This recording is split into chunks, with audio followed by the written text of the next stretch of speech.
کہ جنت میں کیونکہ ظاہر اٹریکشن تو اب ہم جائیں گے تو کن فیکون والی حالت ہوگی، تو اصل جو کام ہے انسان کا وہاں پہ کیا، کیونکہ اس کے بارے میں سوچا جاتا ہے کہ ہم جب وہاں جائیں گے تو کیا صرف کھانا پینا اور جو آرڈر کریں گے وہی ہے، یا کیا خدا کیا چاہتا ہے وہاں پہ کیا کریں؟ خدا جو کچھ ہم سے چاہتا ہے وہ یہاں چاہتا ہے، وہاں کچھ نہیں چاہتا. صحیح. ہاں، وہاں خدا نے اپنے ڈیوائن پلان سے یہ ڈیسائیڈ کرنا تھا کہ میں مخلوقات میں سے ایسی مخلوق چنوں جو اپنی مرضی سے مجھے چوائس کرے. صحیح. حضرت جبرائیل علیہ السلام نے اپنی مرضی سے اللہ کو چوز نہیں کیا، بلکہ اللہ کی مرضی سے، بائی ڈیفالٹ جسے کمپیوٹر کی لینگویج میں کہتے ہیں. صحیح. انسان کو اس پہ فخر کرنا چاہیے کہ اسے یہ اعزاز حاصل ہے، یہ وہ مخلوق ہے جو اپنی ول سے اپنے رب کو چوز کرتا ہے. تو بہت تھوڑے لوگ ہیں جنت میں پہنچنے میں کامیاب ہو گئے، لیکن جو ہو جائیں گے نا پھر اللہ تعالیٰ انہیں بھی امر کر دے گا. اس حوالے سے بخاری مسلم میں آیا کہ موت کو مینڈے کی شکل میں لا کے جنت اور جہنم کے درمیان ذبح کر دیا جائے گا، اب موت نہیں آئے گی. اچھا، پھر جنتیوں کے لیے ٹوائلٹ والی تکلیف نہیں ہے، ایک خوشبودار ڈکار آئے گی، سب کچھ ہضم. جنت میں لوگ بھوک کی وجہ سے نہیں کھائیں گے، بھوک ایک عیب ہے، جنت میں نہیں ہے. نیند ایک کمزوری ہے، عیب ہے، جنت میں نہیں ہے. بڑھاپا ایک کمزوری ہے، عیب ہے، جنت میں نہیں ہے. یہ ساری کمزوریاں نہیں ہیں، بلکہ ہر ایک چیز، رات نہیں ہے وہاں پہ، دن ہے. تو اس کی ایک آپ سمجھ لیں frame of reference he different ہے. وہاں جا کر ہی انسان اس کی کیفیات کو کسی درجے میں صحیح طریقے سے ایکسپلین کر سکتا ہے. ہمارے لیے تو یہ ہے کہ جو سورہ سجدہ میں آیا کہ میں نے اپنے بندوں کی آنکھوں کی ٹھنڈک وہ نعمتیں چھپا رکھی ہیں جس کا ان کو کبھی گمان نہیں ہے. اور بخاری مسلم میں آیا کہ نہ کسی آنکھ نے وہ نعمتیں دیکھی، نہ کسی کان نے سنی، نہ کسی دل پہ ان کا گمان گزرا. تو بوریت نہیں ہوگی انشاءاللہ، کیونکہ بوریت بھی ایک کمزوری ہے. جنت میں بوریت بھی نہیں ہوگی. اس سے بڑی کیا یعنی انسان کی خوش نصیبی ہے کہ خدا اکیلا تھا، ہمیشہ سے تھا. اس نے محض اپنے فضل و کرم سے ہمیں پیدا کیا اور تھوڑی سی زندگی ہم سے کہا کہ مجھے دو، تمہیں بھی عمل کر دوں گا، تمہیں بھی ہمیشہ کی زندگی دے دوں گا، اور تمہیں بھی کن فیکون والی وہ کوالٹی کسی درجے میں خالق اور مخلوق کے فرق کے ساتھ دے دوں گا. اس کے لیے میں نے ایک ٹرم ڈیوائز کی تھی، جیسے صوفیاء نے وحدت الوجود اور وحدت الشہود اور علم الکلام کی ٹرم ہے منی گاڈ. الہ کے معنوں میں نہیں، جس طرح کہ یوسف علیہ السلام نے کہا کہ تم میں سے ایک شخص اپنے رب کو شراب پلائے گا، رب کا لفظ استعمال کیا، حالانکہ رب تو اللہ ہے.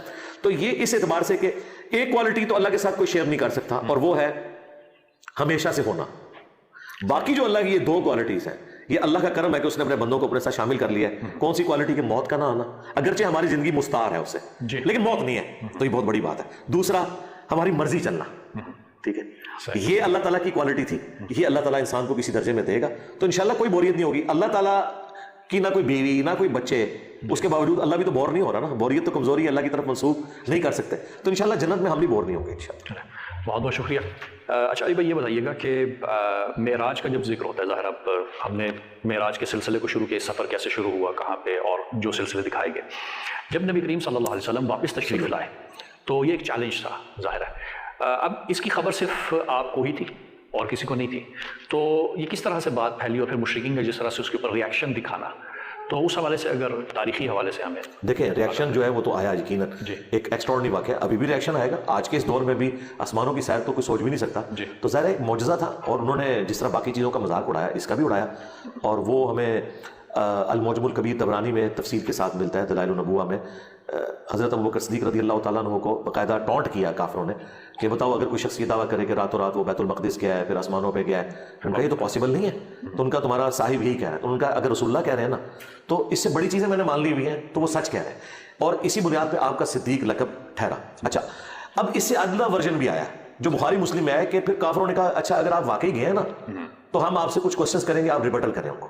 بتائیں بیت المقدس کے دروازے کتنے ہیں، کتنی سیڑھیاں آپ چڑھے تھے، کلر کیا تھا دیواروں کا. آپ مجھے بتائیں، مجھے 2 سال ہو گئے اس اکیڈمی کی سیڑھیاں چڑھتے ہوئے، میں نے کبھی گن کے تو نہیں چڑھا. ایک انسان جب زندگی میں گئے ایک دفعہ، اور اس کے لیے تو ایک ایکسائٹمنٹ ہی اتنی ہے، ان چیزوں کی طرف تو توجہ نہیں ہوتی. بخاری مسلم کے الفاظ ہیں، میں حتیم کعبہ میں کھڑا تھا اور لوگ مجھ سے سوال پوچھ رہے تھے.